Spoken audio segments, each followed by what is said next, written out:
Libra, this is Annette with Annette's Astrology Corner, and this is your November forecast, and I have such a wonderful month to talk about with you. I can't wait to get started.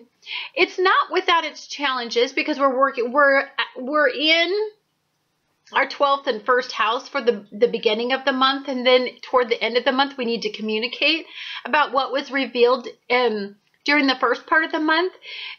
So anytime we do any work in the first and the 12th house, it's an introspective time. I love the fact that for the first time, our 12th house work and our first house work are going to be uplifted by sextiles, meaning we're not pondering and looking at deficiencies. We're looking at ways to improve, excel, and to be, it's like we get what we want in the 12th house and the first house. And that's a big deal. Do you know how blessed you are to be a Libra and get this gift from the universe? I mean, every time that I've done 12th house work or first house work, literally the universe shoved a rod up my butt, and it was the most uncomfortable experience of my life, and I hated it. Sorry, I know that's a visual you don't want to see, but literally it felt like I was being gutted every time. But you get a gift of what comes into your life to define your first house, how you appear to others, what you see when you watch my video. That is that's your rising, right? So it's really important that you understand where your rising is at if you're a Libra, because that will help you. I would watch that, especially when you're working in the 12th and the first house work, because there's a lot that goes into aligning, because those houses are right next to each other and they set each other off. So the work that you do in your 12th house then really ignites how you appear and cope and deal with others moving forward, and as you go through that introspective time in your 12th house. So on the 2nd, Venus in Virgo aligns with Mars in Virgo in your 12th house. Now, this isn't a yummy energy. This is a critical energy for you. You're such a pleasure seeker, and you just want to feel good, and you want your partnerships to make you feel good. Venus has been sitting here debilitated in this Virgo energy, asking you to critically look at what you want from your situation, stand up, set new routines, healthy routines, guide your partners to support healthy routines, healthy outlooks, and for you to have enough guts to be able to demand equality in relationships. So you've been dealing with this for quite some time, and every time I was doing a reading for you, it just seemed like we had so much heavy work in that arena. I'm happy to say we're going to be moving out of that. But during this event, when Mars aligns with Venus, that's passion, aligns with your heart and your soul and your partners, your partnerships. And this is all in the 12th house. This is taking a look at where you lost power in previous relationships and what fizzled out the passion in those relationships, and make sure that that doesn't happen in your current relationships, or if it has happened, how can you re-energize those relationships? And so it's a little bit like the first, from the 2nd to the 8th, you're going to be working through that thought process. And then when we get to the 8th, Venus moves into Libra, and this is going to feel like relief, like an aha moment, like you get to feel good finally. So when Venus moves into Libra, it conjuncts with Mars in Virgo. So you're still conservative in how you want to pursue things, heart-based things and partnerships. You're still holding back a little bit. You still have a more passive-aggressive approach. You are aligning, and it is going your way, but I still think that it's not 100% until we get Mars moving into Libra, and then it's like, ooh, you start to feel a whole lot better. So it's about having conversations with partners about being conservative in their approach, in how you, okay, so if you've got all this stuff inside and then you portray something different outwardly, it can be very difficult for them to understand what you truly and deeply desire, because they're looking at your actions and your actions aren't matching your thought process. So I think these days, up until about the 11th, it's about getting those two on board. So it's about aligning your core, yourself, your innermost desires with what your heart is, where in partnerships, where you see your partnerships going, how you want your partnerships to proceed. If there's any imbalancement in their routines, getting those in check, or giving them ultimatums that you definitely will walk away from the situation. If you know, because you're not just going to tolerate everything for the sake of tolerating it because you're in a partnership, and that's just the way it is, because you'll do anything to stay in that partnership. You're just not that Libra anymore. So then on the 11th, we have a new moon in Scorpio, and this new moon in Scorpio is going to be in your second house. I love this. So we go from 12th house work, and we're thinking about, you know, what we deeply desire from partnerships. We're still in critical analysis of whether or not our partnership is a reflection of how we want ourselves to be perceived, because often others, especially partners, show us where we're deficient. And so if you see a deficiency in your partner, then that makes you think about, well, where am I deficient? You went through the 12th house work, and then it pulled out your first house work. And so on the 8th, we went through some first house work, basically loving yourself enough to stand up and aligning what you outwardly appear to match your deep desires internally. Then on the 11th, we value ourselves enough to take these stands. And it's not that you have a problem valuing yourself or have ego issues, but it's about not being a people pleaser, valuing yourself enough to take stands that can go against the grain and disappoint or delay an outcome in a prospective partnership that you hope to get. So, but you're valuing yourself enough for that. And that is because Saturn is going up and going into this particular aspect, this 11th, on the 11th, this new moon that's in Scorpio. It's about digging deep inside of your heart and asking you a really intense question about love, about your partnerships, and not intense in a bad way, intense in how can we get this to be what we want it to be, in a positive way, in an uplifting way, in a way that will get me an outcome. And sometimes this can, to be quite frank with you, it's also could be a highly manipulative way. Not a manipulative way in a destructive way, but a manipulative way in the fact that you could talk somebody in to a different thought process by encouraging them to pick up really healthy routines and healthy habits. You can lead by example, maybe. There's lots of things you can do to turn this situation around. Saturn's going to open you up. So if there's a relationship that you deeply care about in your life that you would definitely want to put the work in, but there's some disappointing things about this relationship that you're investing in, then I think Saturn can open up those areas and see if it can't tweak it a little bit to get it into a different outcome. And I deeply like that. And yes, it's a form of manipulation, but it's kind of like everything. It's kind of like, okay, everybody has narcissistic tendencies, positive narcissistic tendencies. You know, they seek attention. Their world is truly about them, and they try to get what they want, and they try to make everything look better than it is. That's really positive.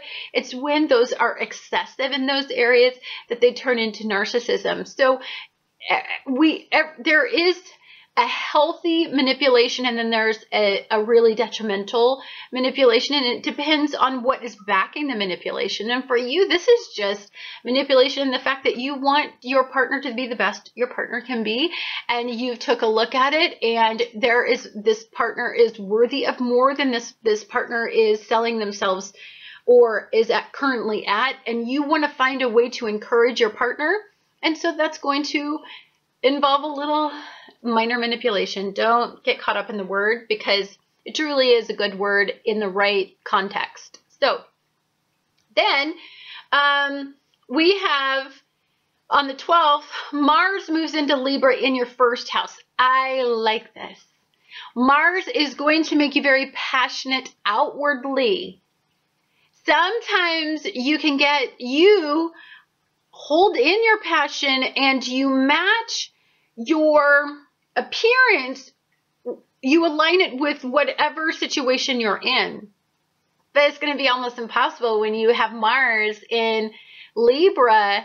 So it's going to make you extra attractive, extra desirable. You're going to want to seek pleasure. People are going to want to please you. It's a very lovely energy to have in your first house.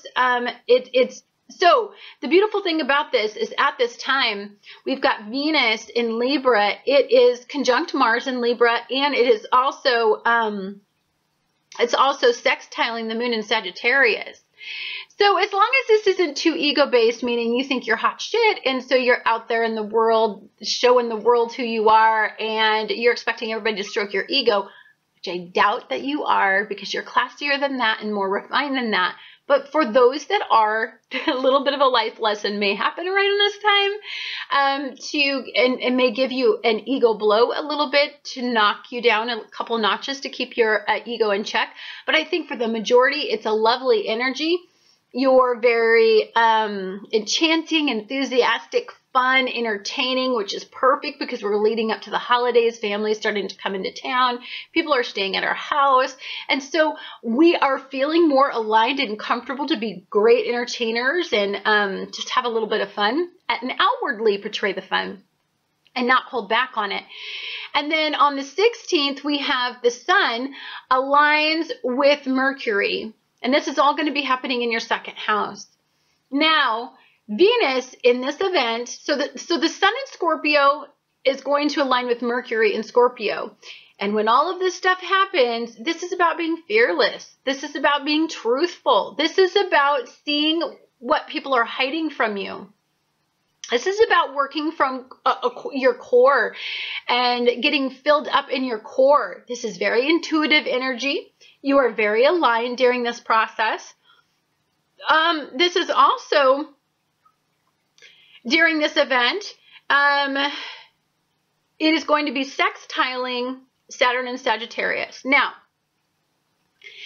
from about the 16th on, energy turns for you and you start to experience some challenges, not in a bad way, because again, we have enough sextiles and all of the other energies to keep you uplifted and keep you motivated. But I want to talk about it because from the 16th on, I see a definite change in the way that you're being directed. So maybe you get really caught up in all this really wonderful energy. You're starting to feel super aligned. You're starting to feel very attractive, and you're starting to get a little caught up in that energy. So you get knocked down a notch and you get a reality check, is what I see. So when the Sun in Scorpio aligns with Mercury in Scorpio in your second house, I want to say that people challenge your ego and challenge the way that what you value at this point. So let's say if you value truth and honesty, maybe somebody's going to challenge the truth. You may find out a secret. You may find out something unpleasant that reminds you of the past or a past-based behavior from this person. And this is going to jolt your reality a little bit. This is going to make you're going to have to make a decision after all this information comes out. And this is about moving forward. I want to say that there's a person's coping method in your life that doesn't sit well with you. And this is your partner. And this person really honestly, I want to say that it's drinking. I just see drinking all over I mean, everything is cups and drinking and challenges with that. So somebody's coping method, or perhaps your coping method gets out of hand. You get too big for your britches. You start to feel really too good.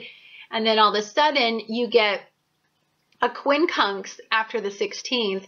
You get a bit of a, so what happens is you get, when Neptune and Pisces quincunx Venus in Libra, it's a reality check in a relationship that you have been trying not to see.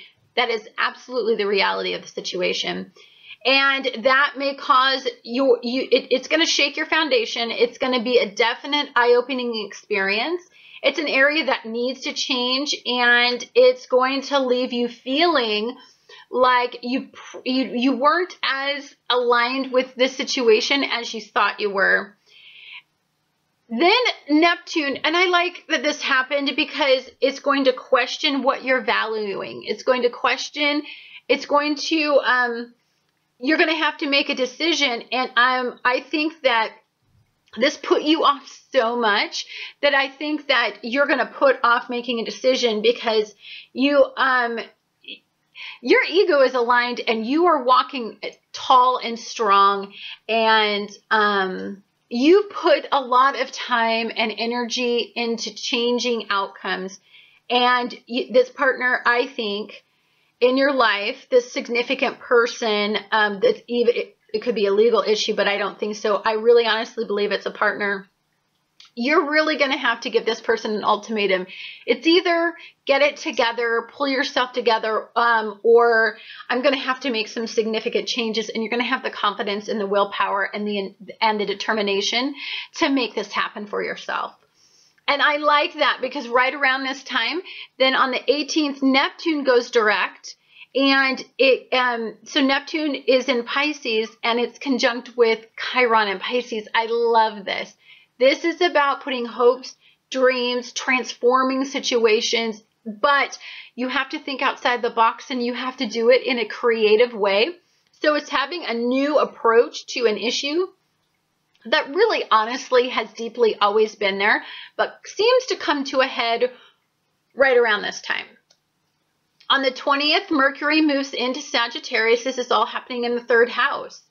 And when Mercury moves into Sagittarius, this is about aligning with your instincts, right? This is about critically analyzing the situation and being fearless in the fact that the truth needs to come out, or perhaps a secret needs to be told, or perhaps you learn of a secret that really shakes your foundation and shakes up this whole situation. And so this person needs to tell you the truth. And I think you're patient, and I think you're hoping that this person does the right thing, but they may not. And so you're kind of on pause mode, which is then allowing you to get really upset about this situation. And you know what? You're starting to, like, you're a very intelligent person. So you are going to give this ultimatum. And it will be something that you will stand firm and strong, and then you're going to sit back and you're going to watch and see if this person self-destructs the situation or not. That doesn't exactly make you feel good because you were really excited about a possibility, and now you're getting this reality check. Then the sun moves in to Sagittarius. This is all happening in your 3rd house. Again, we have Venus in Libra. It's going to be opposing Uranus in Aries. It's going to be conjunct. It's going to be squaring off with Pluto and Capricorn, and it's going to be quincunxing Chiron and Pisces. This will bring back past wounds. You've been in this situation before. This is very karmic feeling, and you understand the lesson in those karmic lessons, and you will not move forward with another karmic relationship. So either this one is it, and you can motivate them and you can show them how to overcome these issues, and you have enough emotional pull on this person is emotionally committed to making an outcome, that you can change this outcome. But again, you know, in the end, people have free will and they're going to make a decision based on what the heck they want to make a decision about. It involves very intense conversations. You might be combative. You might be unwilling to consider somebody else's perspective in all this Sagittarius energy. If this person is prone to playing mind games with you or manipulating you, that will not be tolerated. You used to tolerate it because it was a way to keep the peace, but you're not interested in that because you have a goal for an outcome. And so you're definitely not interested in that. You're going to be very impatient, and you're also going to be highly judgmental about the situation because you're right and you will not budge on your opinion whatsoever. This isn't about talking it out and reaching a Libran approach to this. It's about, I'm right. And when a Libra thinks they're right, they're effing right. And because they truly and deeply consider all aspects before they make these opinions, these really strong ideals and opinions, and in their head. And so I believe deeply that you think you're right. You're not going to budge. It's the way it's going to be. And so conversations may be a bit intense. It could mean with family or people coming over, people that are coming over to your house that are bugging you. This could be siblings, family members coming over for the holidays, and siblings of your partner having way too many fracking opinions on your life and your household and you and who you are. And, you know, that's going to make you very intolerant, and it's going to set off your partner who's going to have poor coping methods. And then there's going to be this whole I think you're going to have a lot of drama around the holidays. I do. I think with siblings or your partner siblings, with family coming over, tough conversations. Maybe you guys are moving too fast. Maybe people are questioning that. Maybe people don't see. Maybe that's making you pull back and figure out if this is what you really want. And you're going to withdraw a little bit from this situation because I think you need to think something through. I feel like you deeply need to think something through. And that's going to be handy because right when you need to think something through around the 24th, Mercury in Sagittarius is going to align with Saturn in Sagittarius in your third house. So thinking is going to be highly supported and broadened. We're not just talking about Mercury thinking on the day-to-day level, although day-to-day levels are going to be associated with it, especially when we're talking about drinking and coping methods and things not being in balance and things that need to be transformed. But you're broadening your perspective on that. You're opening yourself up with all of this Sagittarian energy and trying to come up with a creative approach and a knowledgeable way, a logical way to approach the situation. You're going to be thinking a lot, in your head a lot. And with the sole purpose of not walking away from the situation, of transforming it, of changing the outcome. Then, finally, on the 25th, we have a full moon in Gemini. This is in the 9th house. Love this. This means that, okay, so we had all this energy in our 12th house. Then we had it in our 1st house. And this was about aligning our 12th house with our 1st house and opening up healing and releasing us from old karmic lessons, right? Or fully, completely processing what they meant and healing from them. And then it was about valuing ourselves enough to move forward. And then it was about having conversations about that. So then that all dumps into this full moon. And this full moon that's happening is going to be in the 9th house. And Venus in Libra is going to be, again, opposing Uranus, squaring off with Pluto, and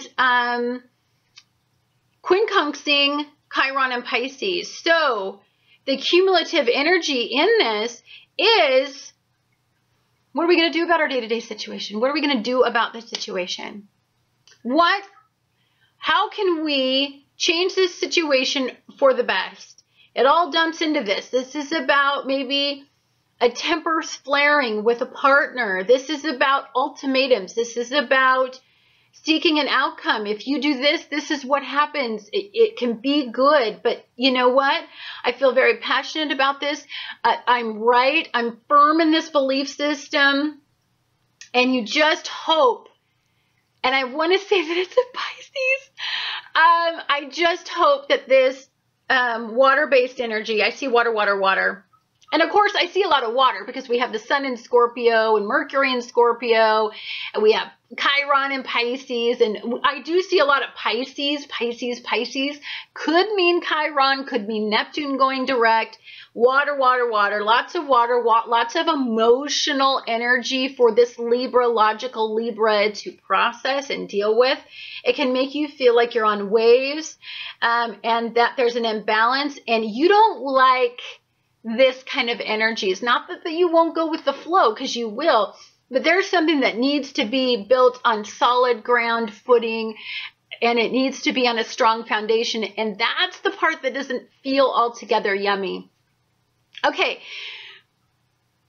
we had all this Scorpio energy, and guess what I drew for you? Scorpio upside down. So, I mean, in reverse, which means that it's in challenge. So, I want to say that when you're in Scorpio energy, you're going to feel challenged and the conversations aren't going to go smooth. Intuitively, you're not going to feel aligned. Maybe energetically, there's something that needs to change and you can't deny it anymore, that it's an imbalance and it's something that absolutely must change, and you're going to be the motivating factor to make that change happen. And that doesn't feel great because you'd much rather just float along a breeze and have a really great holiday. I'm so sorry. You are actually one of the few people that I had to talk to and give, like, there's another,